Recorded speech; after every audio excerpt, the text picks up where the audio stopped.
जय हिंद, वंदे मातरम। तो आज हम इस वीडियो के अंतर्गत समझेंगे विलयन की रासायनिक सांद्रता को व्यक्त करने की विधियां। जैसा कि इसके पिछले वीडियो में हम लोगों ने पढ़ा था विलयन की भौतिक सांद्रता को व्यक्त करने की विधियां। तो इस वीडियो में हम लेकर के आए हुए हैं विलयन की रासायनिक सांद्रता को व्यक्त करने की विधियां। विलयन की रासायनिक सांद्रता को व्यक्त करने की मुख्यतः 5 विधियां होती हैं, जिसमें से आपका देखिए क्या है। पहला है विलयन की ग्राम प्रति लीटर में सांद्रता। विलयन की ग्राम प्रति लीटर में सांद्रता, ये में है विलयन की ग्राम प्रति लीटर में सांद्रता। दूसरा है विलयन की नॉर्मलता।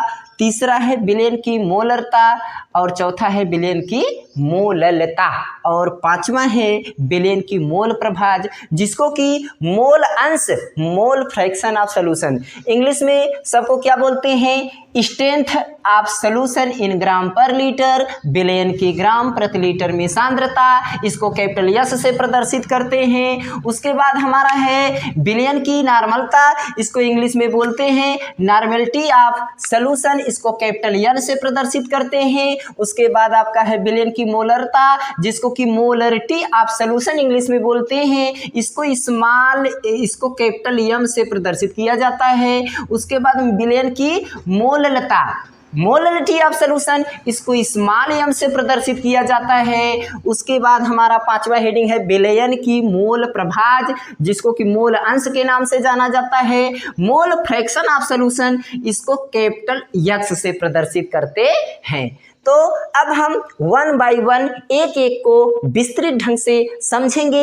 इसकी परिभाषा क्या होती है, इसके सूत्र क्या होते हैं और इस पर किस तरीके से हम न्यूमेरिकल प्रॉब्लम हल कर सकते हैं। तो आइए फर्स्ट ऑफ ऑल हम डिस्कस करते हैं अपनी पहली हेडिंग पर विलयन की ग्राम प्रति लीटर में सांद्रता। तो देखिए विलयन की ग्राम प्रति लीटर में सांद्रता को कैपिटल एस से प्रदर्शित करते हैं। हम इसी फार्मूले पर इसकी परिभाषित करेंगे कि यह क्या होता है, इसकी परिभाषा।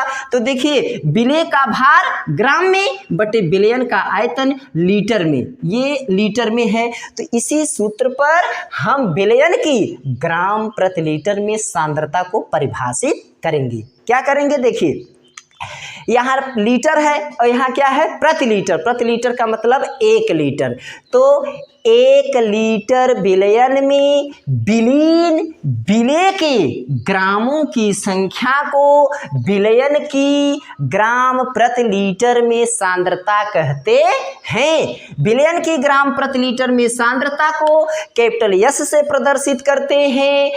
विलयन की ग्राम प्रति लीटर में सांद्रता यस बराबर होता है विलय का भार ग्राम में बटे विलयन का आयतन लीटर में। देखिए जब यहाँ पर लीटर रहेगा तो यहाँ पर किसी का गुणा नहीं होगा, लेकिन यह हमारा क्या है? फर्स्ट स्टेप का फार्मूला है जो कि हमको डिफिनेशन देने में सहायक होता है, लेकिन जो हमको न्यूमेरिकल प्रॉब्लम हल करना होता है तो हमारे ये सेकेंड स्टेप का जो फार्मूला है इस पर काम करता है। इस पर हम न्यूमेरिकल प्रॉब्लम हल करते हैं, क्योंकि हमारे जो न्यूमेरिकल प्रॉब्लम्स होते हैं उसमें देता है कि जो विलयन देगा वह मिलीलीटर में देगा।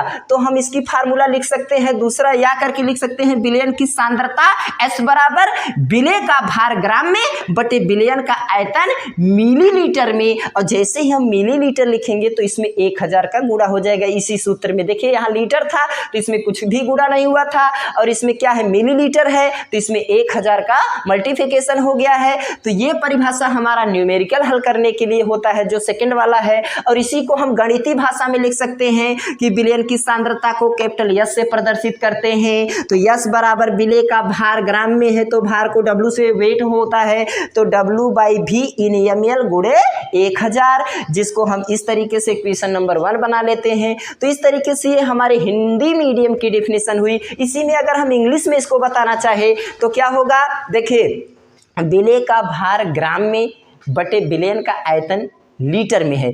तो इसको हम इंग्लिश में क्या कहेंगे, the number of grams of solute dissolved in 1 litre of solution, it is called as the strength of solution. देखिए क्या लिखे हैं, आप ये लिखे हैं ना, strength of solution in gram per litre. तो इसकी इंग्लिश में डेफिनेशन यही होगी कि the number of grams of solute dissolved in 1 litre of solution. यहाँ पर क्या है, बिलियन है, ये आपका बिलियन है, बिलियन का आयतन लीटर में। तो क्या हो जाएगा, the number of grams of solute dissolved in 1 litre of solution, it is called as the strength of solution in gram per litre. It is represented by capital S. The capital S is equal to the number of grams of solute upon में the volume of solution in litre. On the other hand हम कह सकते हैं कि strength of solution S is equal to the number of grams of solute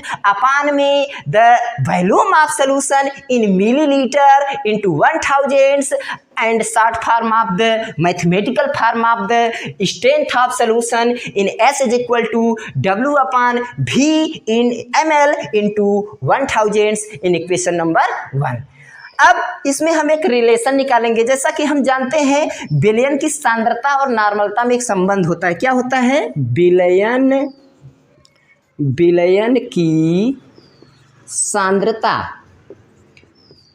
की सांद्रता yes तथा नॉर्मलता capital N में संबंध, ये संबंध होता है। संबंध क्या होता है, जैसे होता है सांद्रता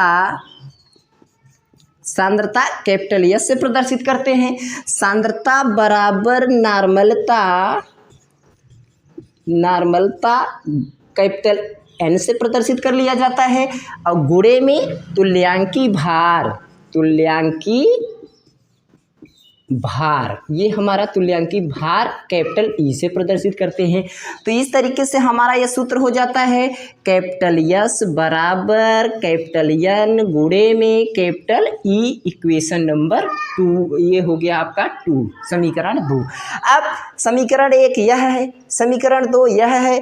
अब हम इसमें रिलेशन निकालना चाहते हैं कि समीकरण 1 तथा 2 से। ठीक, क्या लिखेंगे, समीकरण 1 तथा समीकरण 2 से।